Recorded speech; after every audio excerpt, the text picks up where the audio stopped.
popping a zit. It hurts at the beginning, but stuff comes out and it might feel good. Traveling through LAX is much like anal sex. You have to mentally prepare yourself, make sure you have all your luggage, aka lube, and you just gotta go right in. A good criteria for anal sex can be found in Burger King's motto. Number 1, bigger the better.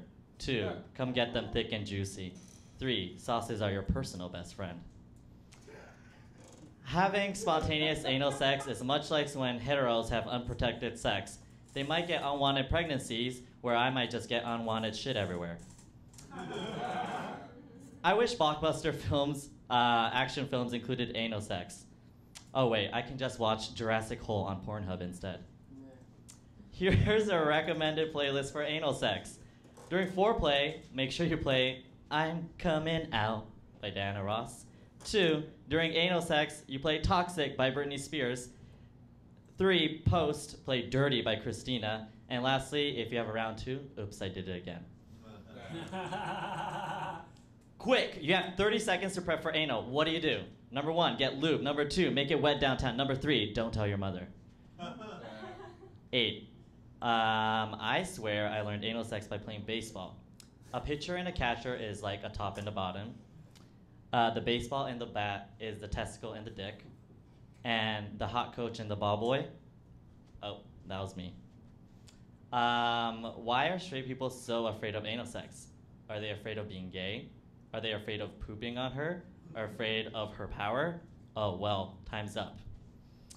Always wear a condom.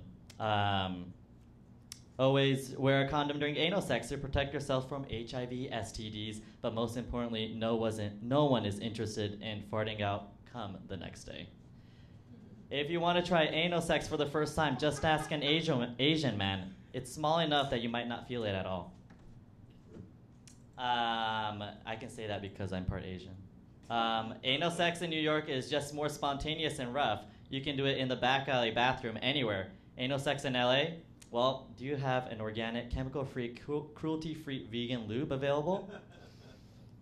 Poppers are commonly used as anal sex, and if you don't know what poppers are, they relieve tension in your butthole. I highly recommend this when you're constipated as well. Your poop will just fall out like Niagara Falls. I wish people talked about anal sex more often like I am today during sex ed, because then I wouldn't have to go to my school priest to learn about it. If there was a queer eye for the straight guy sex edition, the anal sex episode would reveal that not only half the guys were totally into anal, and spoiler alert, most of them were gay and would break up with their girlfriends. You can totally understand someone's diet by having anal sex with them because they might shit and you can examine their poop. B, if you have hemorrhoids and your dick hits it, then you know you should eat more fiber. 3, if it stinks, maybe he's eating too much breakfast burritos. Here's a tip for those first-time anal sexers. Number 1, let all your poop and farts out. Slow and steady wins the race. And lastly, follow the Nike motto, just do it. Lastly, animals do have anal sex. Penguins, for example, uses anal sex to assert their power. Some humans have ruptured their assholes by having anal sex with horses. Sometimes bigger is not better. Thank you very much. Woo! Yeah! Thank you. Thank you very much. Thomas, keep it going for Thomas, guys.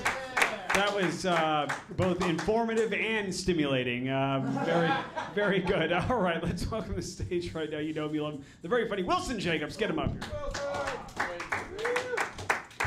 All right. Oh, okay, good. The mic's still on. All right, so I'll just fill the 4 minutes I had of anal humor with something else. That's fine. Just an assload of stuff. That's enough. All right, guys, it's weird when you get to know somebody for the first time. You hang out for a while. I'm talking just like friends, people you're friends with, and you realize only until later that you've never seen them in a specific situation. Like I'm friends with this one guy. We met at a bar, and we just hang out all the time. We get drunk. That's the only time we see each other.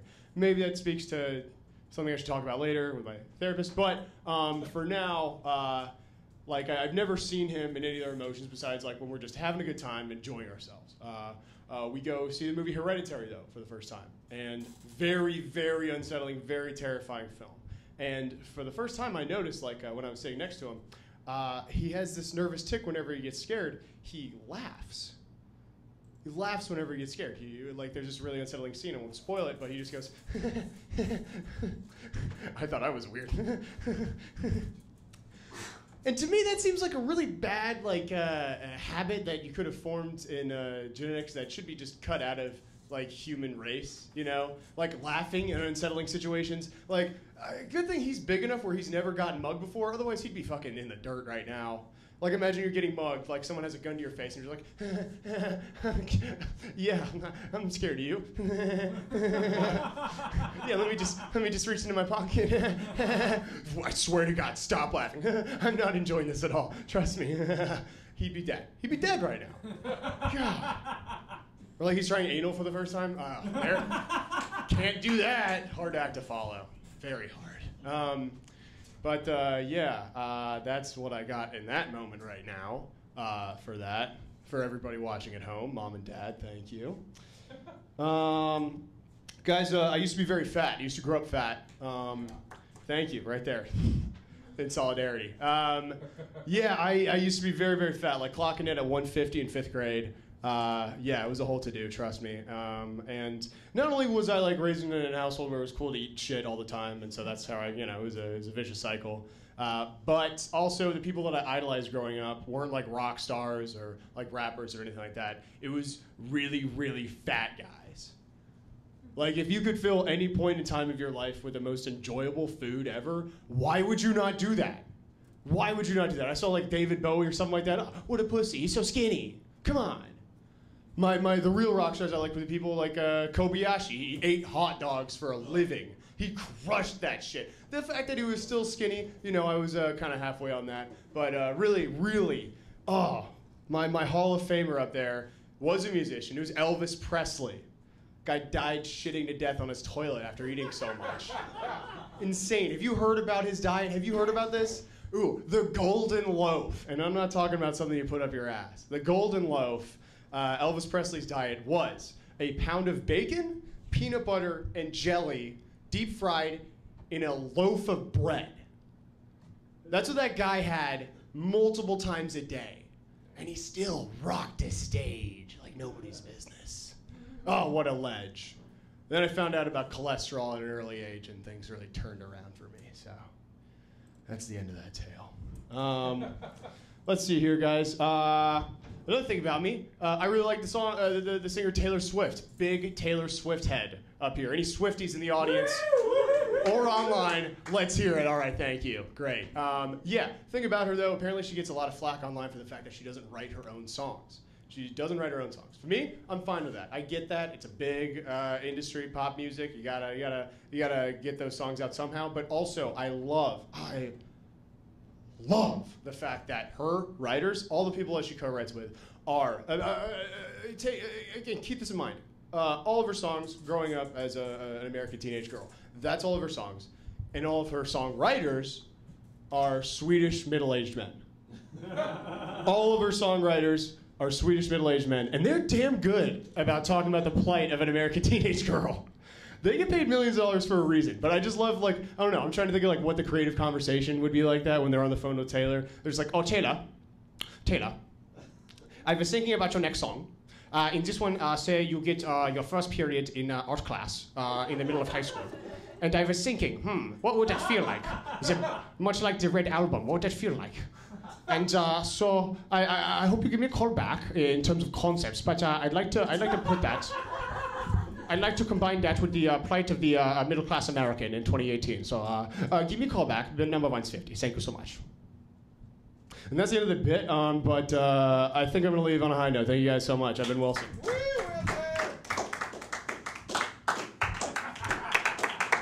Keep it going, Wilson. You know, that accent really suits you as a person. I'm beginning to think that actually is your voice, and you've just been fooling us as an American. All right, let's welcome to the stage. Try to put your hands together for the very funny Kyle Christ, guys. Get him on up. Yeah!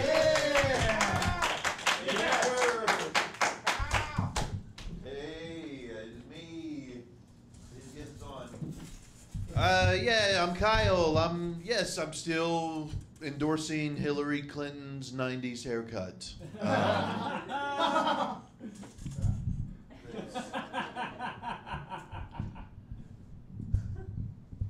I'm a homeowner. That's not a gay slur.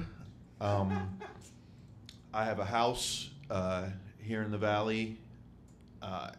Van Nuys, the good part of Van Nuys, which there is a good part. We're like one earthquake away from becoming Sherman Oaks. So, right? So you get where it's like Burbank. Yeah, Burbank Boulevard. It's like, dude, how do you own a house, right? Well, it's a fixer-upper, or they sold it to us by the French term, a piece de shit.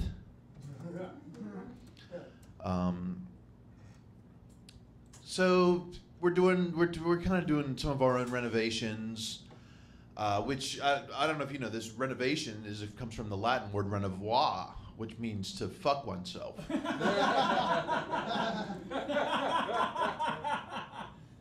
So I'm kind of just overwhelmed with I don't know how to do this stuff. Like my toolbox has a fucking tape measure, a Sega Genesis controller, and a fucking Phillies blunt. You know, it's like not even a Phillips head blunt. Okay, scratch. Anyway, right now it's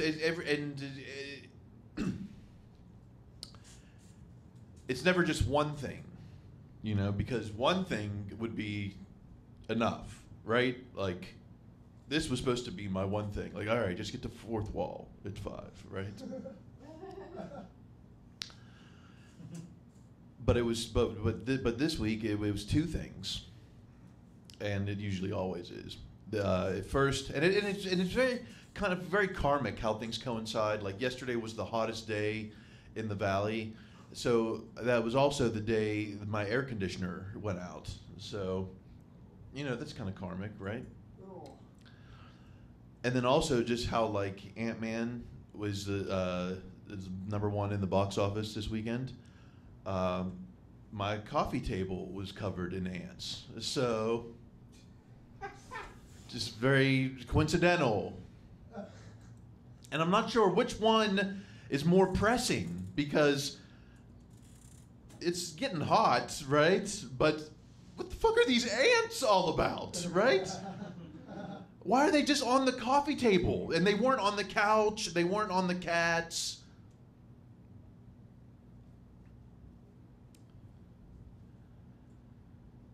So how do you fight ants?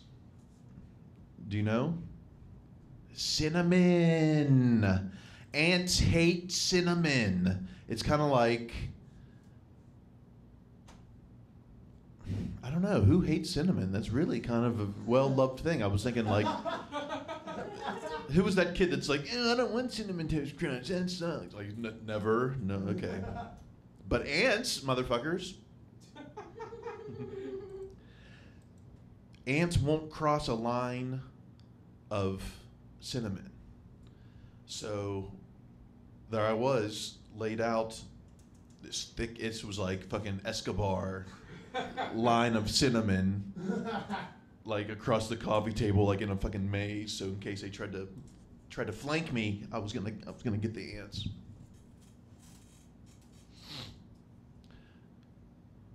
Great, got that one solved. Now the contractor comes. I'm an East Coast guy. We call them carny workers, and they come to fix the air conditioner.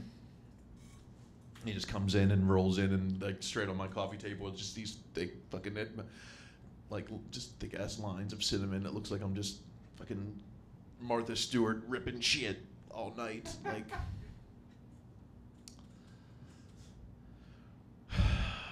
So I was like, "Fuck it, we gotta get here. It's gotta get here by 5. Can't miss this appointment, you know." So, hopefully it's not 85 degrees in Valley Glen, aka Van Nuys. Okay, bye. I'm Kyle. Thank you. Bye. Kyle, guys. I like your haircut. I think it looks good, and it suits you very nicely. And let's welcome to the stage right now. Put your hands together. Great to see you, the very funny Ben Rosen. Get him up here. Yeah.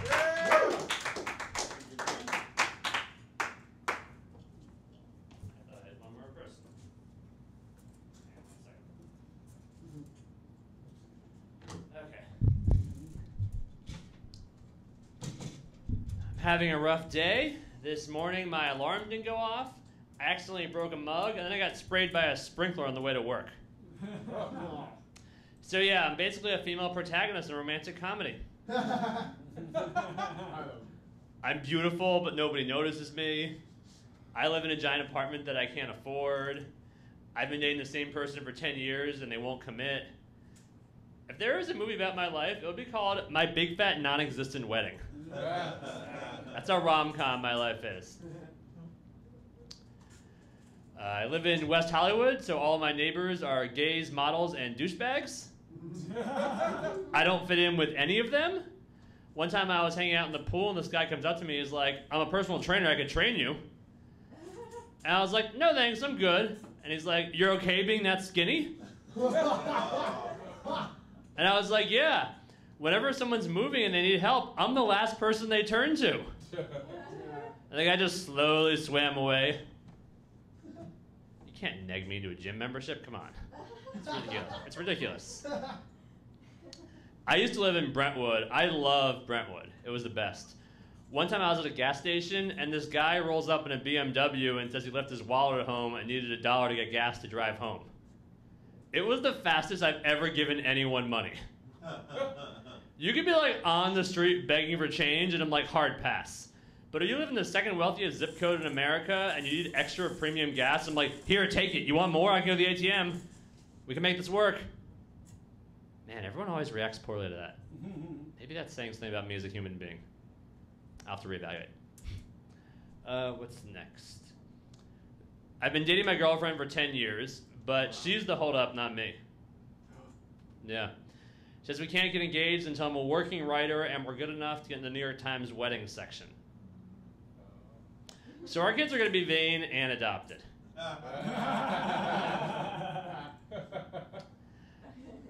I think the reason why we've been together so long is that my girlfriend and I have an arrangement.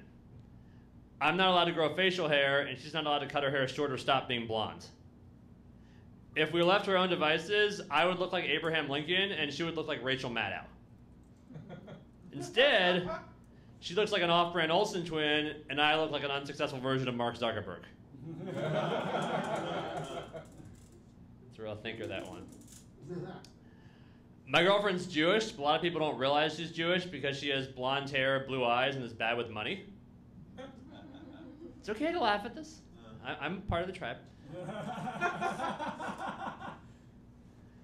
Being Jewish is weird because we're the only group that can't recognize other people in the same group. Like, you never see two black people going, wait, are you black? Wait, are you black too? But with Jews, that happens all the time. Like, the other day, I saw this guy, and I was like, well, he's reading a book, and he's awkward looking, but he's got a tattoo, so I don't know. Could be Armenian. My dad is a born-again Jew. He's having a second bar mitzvah this summer, and he's forcing us all to come. That's not a thing. You can't turn 13 twice. One time only.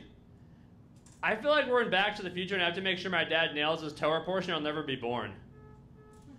Get away from the Torah, Biff. It's my dad's turn to read Hebrew, and I'll be damned if you're going to ruin it for us. Stop flirting with my mom. It's getting weird. My dad is afraid of everything. He recently went to South Africa on vacation and sent me a 600-word email about what to do if he gets eaten by lions. Lions eat rhinos and gazelles. They don't eat tour buses from Connecticut. You're fine. My dad's like a really paranoid version of Mufasa. You must take your place in the circle of life. Call my accountant, get a new executive for my will, pick up my car from the dealership, and make sure we get buried in a Jewish cemetery. Fuck, I go to McDonald's. We can't risk it. I had dinner with my dad and my uncle the other night. My dad and my uncle are very different. My dad is a Harvard-educated lawyer, and my uncle is a substitute teacher trying to break into the cartoon voiceover business. This is why you have to breastfeed all your kids, okay? You can't play favorites. All right, I'm Ben Rosen. Yeah! Thank you, Ben. Keep going for Ben, guys. Very cool stuff. Always good. All right, let's welcome to the stage right now. Put your hands together for your next comedian coming up here, the very funny Sean Karen. Get him on up. Yeah!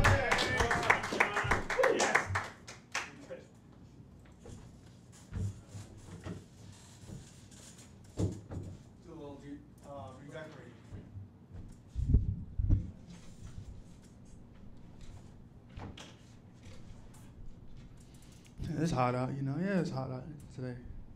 It's all right, you know. I'll have to get some pizza after this, man. Nice. Yeah, man. For real. There's only one thing better than mushrooms on pizza. Pizza on mushrooms, you know. Yeah. Mushroom pizza on mushrooms. Mm. All right. Yeah, man. Well.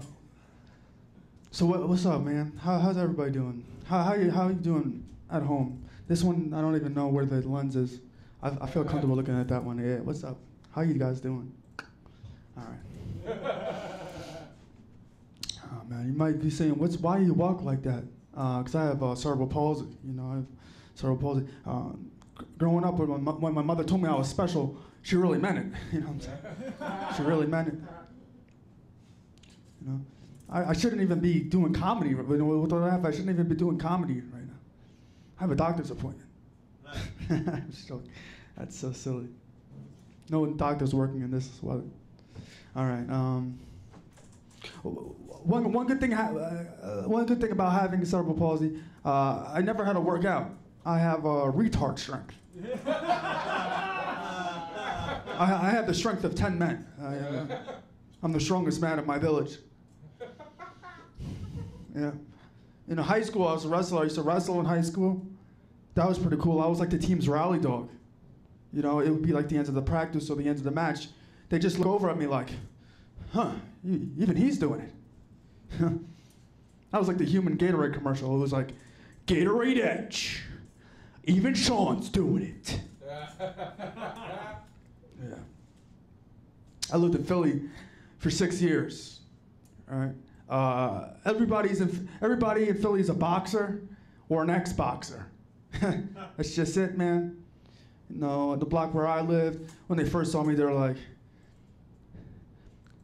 he looks punch drunk. Like, he might be a legend. He might be a legend. I learned jiu-jitsu for 1 month in an academy in Philly. You know, after my first practice, the professor there, the sensei, took me to the back room, and he was like, "Hey, man, you could tell me for real. What do you got? You have MS?" I said, "I don't know. Do I get a discount? I'll have MS. You know, do I get a discount?" Yeah, man. I don't know. Growing up, I spent a lot of time with my grandparents. My grandma. My grandma was old school grandma. She used to have these like these long glass thermometers like this. She used to put them in my butt because every time I was sick, to take my temperature, because that's the most accurate way. You know, that's the most accurate way. But I would be wilding out. I was a wild kid, you know, so she had to find ways to put me in check. She said no Ritalin, you know, I mean, so she had to find ways. So every time I would be acting up, she'd be like, "Sean, you're looking kind of sick," you know. But I'd be like, "Can't catch me," you know what I'm saying? She used to have nicknames for me. She had 2 nicknames. One of them was Bones and Chicken Legs. Because I was skinny. My legs are still skinny, right? But you know, you might hear, but my legs are thick. You know what I'm saying? My thighs are thick with 2 C's. Out here looking like a caramel milkshake. You know what I'm saying? Now you might ask yourself, how? Why? Right? Because I drop things a lot, and I'm too stiff to you know, bend over and pick them up normally. So normally I'm like. It's a squat, bro. It's like like the crane game. You know how you play at the diner? It's just like, bro, I'll win you everything, bro. I can win you iPhones, you know what I'm saying? iTunes, everything. Bears, bro. I take people out on the diners. My first date, I kill it. I clean the whole house out. I'm about to climb up top like this, just crane it. Just, all right. I'm riffing. Sometimes, you know, not everything's gonna work. All right, not everything's gonna work. All right. What else I want to talk about? I don't know. Maybe it's me. I think I brought low energy. You know what I'm saying? I brought low energy today. I don't know what it is today. What else I want to talk about? I don't want to. Oh, that's my time? Yeah. All right. That's my time, guys. Thanks a lot.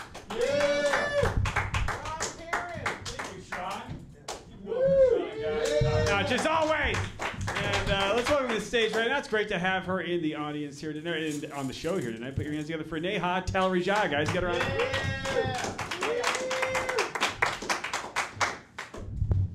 Fuck, it's hot. If I faint up here, just like throw me to the side. Please don't make me go outside. I'd rather be dead in here than alive outside. My name's Neha. I'm Indian, that's why my eyebrows are perfect. I had kind of a weird sexual education growing up. I have Indian parents. They were virgins when they got married. They had an arranged marriage. And I grew up here with like boobs on every billboard, so I kind of had to give them the talk, you know? And because India can be a really sexually repressed country, so don't get it twisted. Kama Sutra was written a long time ago. Burning Man can't last forever.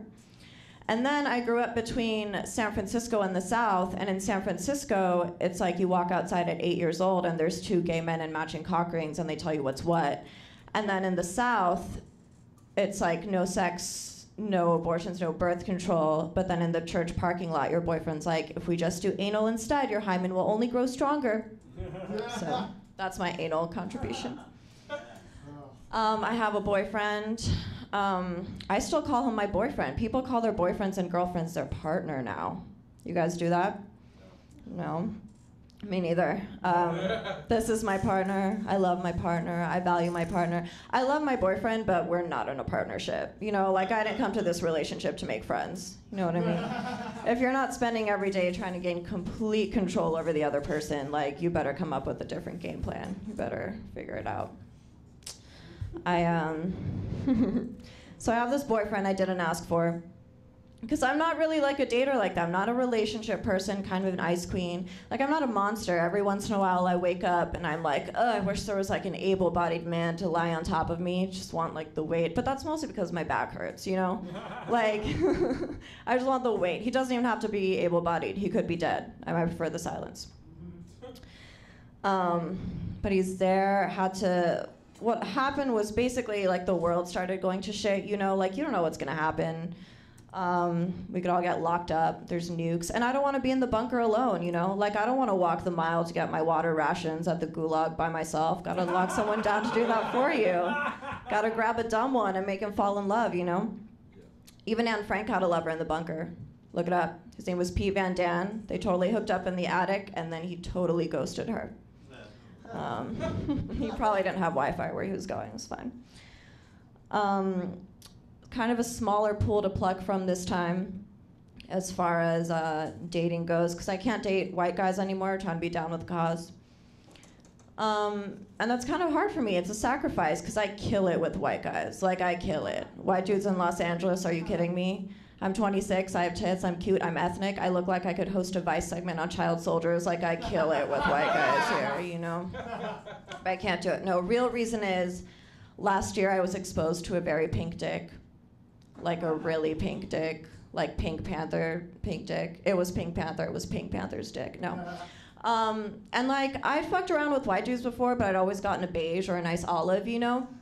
And this dude, it was a Scottish dude. So it's like he has translucent skin and blonde hair like a cherub and no discernible eyebrows whatsoever. So we got back to his house and he whipped it out and I was like, is the night not over? Are we going to a rave? It was a glow stick. It was a fucking pink glow stick. It's kind of like, you know when you bite into chicken and the middle's uncooked? Yeah. It puts you off chicken for a while, huh? And I'm a brown person of color. We like our meat well done. What else? I'm from San Francisco. All my friends are poly now. You guys know about this shit? Yeah. It means they're polyamorous. It means they're in open relationships with multiple partners. So I was curious about this stuff. So I asked my friend, because this involves rules and lots of orgies, and I've never been to an orgy. So I asked my friend Maya, born and raised in San Francisco, sexually open, sexually fluid, so in layman's terms, a total slut.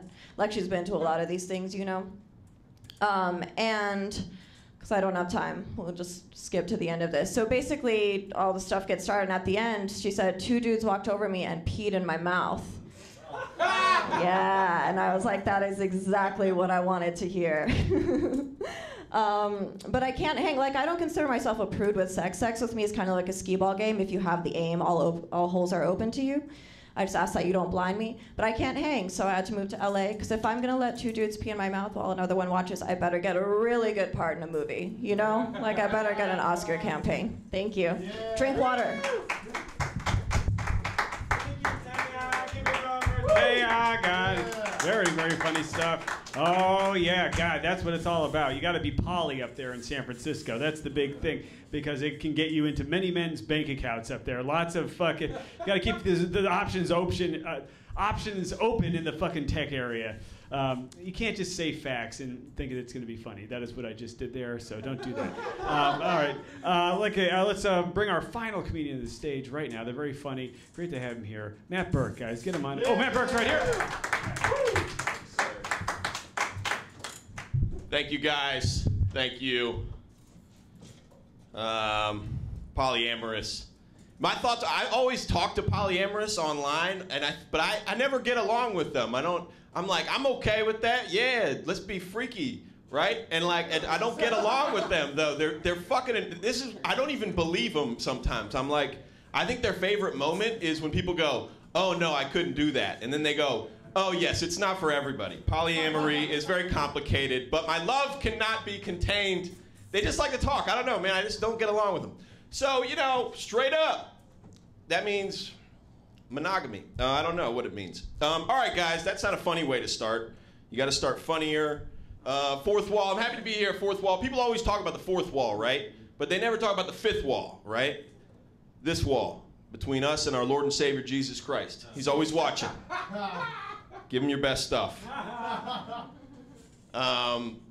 I am happy to do comedy. I like comedy. Before I wanted to do comedy, though, I wanted to do music. I thought that's the coolest shit. Doing music is the shit. And I can play instruments. I just don't. I'm not a songwriter. I remember I wrote just the worst songs, just horrible, and I couldn't acknowledge how bad they were when I was younger. And I've looked back at it. I was like, those were the worst songs I've ever.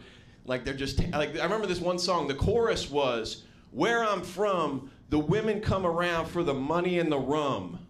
That was, and I like, you know how when you make something up, you picture a crowd yeah, right? That's so true. Money and the rum, it's just a terrible song. And how inaccurate, right? The women come around for the first of all, yeah. Where I'm from, I'm very alone and I masturbate a lot. That's probably a more accurate song. And the women come around for the money. Where does that exist anywhere? Women, man, they always showing up. What do they want? Money? Rum.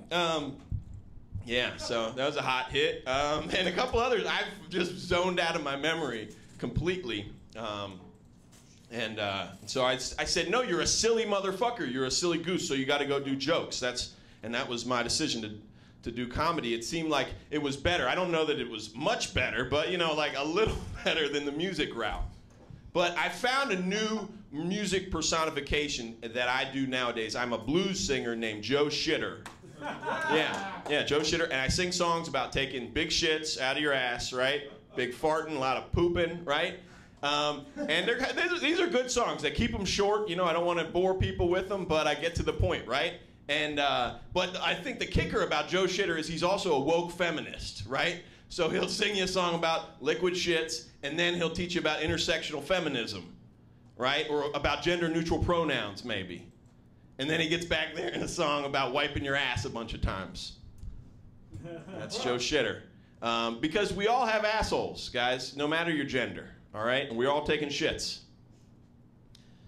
All right, that is a little too good of a joke, isn't it? I do like comedy, though, man. I like listening to comedian interviews, like on all these podcasts. Anybody else like to listen? Like the famous comedians, guys, more famous than ourselves, right? Like I like listening to those interviews. But I notice this commonality in a lot of the interviews. The comedians always talk about after their special's over, right? They're always like, when my special's over, that's the toughest time when they get back out there again, right? They got to start all new material, right? And they're always like, the premises are weak, right? All the jokes are shaky, right? And I'm always hearing that. And I'm like, yeah, me too, man. My premises are weak. My jokes are shaky, man. I feel like we should talk about this. Joe Rogan, right? And like, well, let's fucking get through this together, man. And I'm always wondering, like, what is it? Like, I feel like we're sort of parallel for a minute. These comedians right after their special and me, right? But then something happens, right? These comedians, they go up, right? They do better. And I was like, what is it that they're doing? And this is what I think they do. They take their material, right? And they get rid of the bad material. They keep the good material, and then they put in more good material. And I got a problem with all that shit. You're like, what? Get rid of the bad. What you mean? The part where people don't laugh? Hey, some jokes just aren't funny. It doesn't mean I'm not going to do them every night. Joe Shitter is about to sing you guys a song, man. All right, guys, that's all I got. Thank you. Yeah. Guys, I lied to you earlier. Your final performer, that was your final normal performer. Our final performer of the night is the man that's been doing the work in the back the whole time. Be very supportive. He's been supportive of you all night. The very funny Travis Clyburn, guys. Get him on up here. Oh, give it up for Joe Benente, you guys. Give it up for yourselves. It's hot. Everybody, it's hot. We're sweaty. Still talking about anal sex. Good times, guys. I'm pumped. Anal sex in this heat, not a good idea, guys. Don't recommend it. I don't think straight people are scared of anal sex. They just say they are out loud to their bros. You know what I'm saying? So it's just a fact, guys. I'm from a little place called Dayton, Ohio. Yeah, which is why it's Southern Ohio, which is why when you hear me talk more and more, it sounds like I'm from the South, but I'm from a Union state, which is very confusing to a lot of people. Because I'm not really from a city. I'm from a little town outside called New Lebanon, Ohio. And you're trying to think, you mean is that named after the country of Lebanon? And yes, but we don't say it like that. Or acknowledge that as a fact. You know what I mean? It's ironic that it's named after a Middle Eastern country when it doesn't take kindly to brown people. It's just a fact. Not fans, they are. That's Trump's America, you guys. They fucking love that guy there. Did I lose you guys on Trump's America? I thought I might. I probably won't lose the internet, though. Let's face it. Everybody... Every time you said you had a boyfriend, we lost another viewer. All right, there's just nothing but perverts watching this thing, just disgusting fucking red pill fucking neo-Nazi motherfuckers out there. Oh man, guys. I'm from, well, a lot of people probably can tell by the way I talk, or at least the Ohio State fucking shirt that I'm wearing from 2004, that I'm actually what scientists call white trash as fuck. Like on a genetic level, guys. Like my mitochondria is mostly Mountain Dew. It's a fact. It's a fact. Like I have white blood cells, but they're white trash blood cells, so they fight infection, but while wearing wife beaters and in Walmart parking lots. You know what I mean? Yeah! Thanks, JoJo. I really appreciate that. I'll give you an example. My mom's name is Patty Trout, which is like enough to be white trash, right? You think, oh, that's the trout part that's white trash. No, it's not. No, that's not it. That's actually the Patty part. Because you think, oh, your mother's name is Patricia. And not the fucking case, guys. Not the case. It's Patty, P-A-T-T-Y, on her birth certificate. And that's because my grandmother, Adna, who moved from Hazard County, Kentucky when she was 15 years old, up to Dayton, Ohio to work in a factory, said, and I quote, I didn't want her to have trouble spelling it in kindergarten, right? That's how much faith my genes have in my genes. That we can't push out a fucking Patricia every now and again. That's funny. My grandma Adna, she actually had, she was addicted to pain pills in the 1970s, which I don't know if you know anything about pain pills, or no, sorry, diet pills in the 1970s. Now, I don't know if you know anything about diet pills in the 1970s, but it was basically meth. It was meth is what it was. It was amphetamines, right? Because it makes sense, though. You can lose a lot of weight if you're fucking taking meth, right? Most of it's bone marrow weight, but that's cool. That's fine. Teeth weight. Gives you a lot of energy. You have more energy to work out and stuff like that. But in order to treat her her diet pill addiction, she went through 3 months of electroshock therapy. In the 70s, by the way, which is fucking horrifying. They barely had psychology or even like antibiotics figured out in the fucking 70s, let alone electroshock therapy. They basically just yanked a fucking cord out of a lamp and shoved both ends to her temples and hoped for the best, right? Like, because she went through all that and like it kind of like fucked with the way her neurons connect. So she loved to watch like mystery shows and stuff like that. And like every time I would sit with her, she would be like, I think the black guy did it. I was like, Grandma, there hasn't been a black guy the entire time. To me, I don't know. Granted, I don't know what the fuck you're talking about. She also, like, obviously she's racist. She's from fucking Hazard County, Kentucky. She moved up when she was 15, yet she talks like she left Hazard like the other fucking day. All right? But she says winder and pillar for window and pillow, right? That's not even a proper accent, you know what I mean? That makes no fucking sense. But she has misplaced racism because her neurons don't, like, connect properly, right? Like, she has stereotypes that aren't actual stereotypes. Like, one time my mom brought home a black friend when she was in high school. And my grandma found out about it, and she just runs in, and she's like, did she use the bathroom? I'm like, what are you talking about? And she's like, don't you know blacks take toilet seats? And then she just ran away. She actually thought the stereotype was that black people would steal your toilet seats. I think about that every time I use the bathroom, and it confuses me. All right, I lost you guys in the end there, but it's fine, okay? It's fine. It's my grandma's racist, not me. Please get Joe back up here, you guys. Over Travis Kleinberg, guys. It was a very fun journey there. Guys, you did great. Honestly, it was fun. We got through it. We're done. By the time you get home, it'll be up on YouTube Live if you want to watch what you just did. Go tune in and check it out. Subscribe to the channel if you like. You know, you could always come in here and get a taping of yourself. All right, so that's it, guys. All right, thank you so much. Have a good night, and hopefully we see you soon. Peace!